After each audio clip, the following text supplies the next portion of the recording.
台湾的夜市国民小吃盐水鸡，没想到在家自己做也可以这么美味，而且真的好方便哦。Hello， 我是 JJ， 现在用全联超市买的鸡胸肉，搭配自己喜欢的蔬菜。J 老板夜市盐水鸡马上就要开张啦！先来切大蒜，大蒜切成末，我用了一半大蒜，完全不吃大蒜的这边可以不加哦。切葱花，你知道盐水鸡是怎么被发明出来的吗？据说盐水鸡其实是用老母鸡来制作的，以前被淘汰掉的蛋鸡不知道怎么处理，后来厉害的台湾人就发明了盐水鸡，让口感不怎么好的老母鸡变身为美味的盐水鸡，最后一炮而红，变成了夜市的明星小吃。我喜爱的蔬菜都准备好啦，颜色很漂亮吧？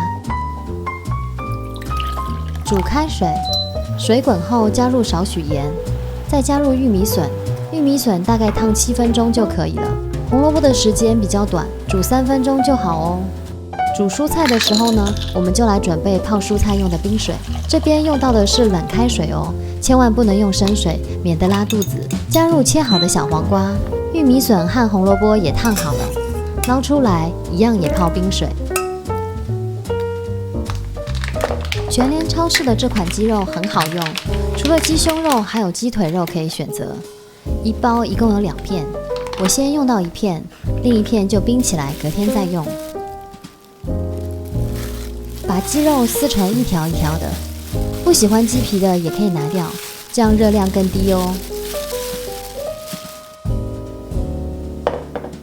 找一个保鲜盒，把鸡肉放进来，再放入刚刚冰镇过的蔬菜，要沥干水分哦。然后撒上盐、白胡椒粉、葱蒜和香油，然后把盖子盖起来。现在到了最关键的时候，就是要把它们均匀地裹上调味料。保鲜盒一定要选择大一点的，不然食材在里面不好翻身哦。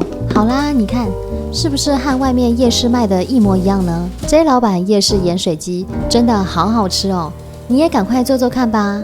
想要收看更多食物小知识，记得按赞、订阅和开启小铃铛哦。拜拜。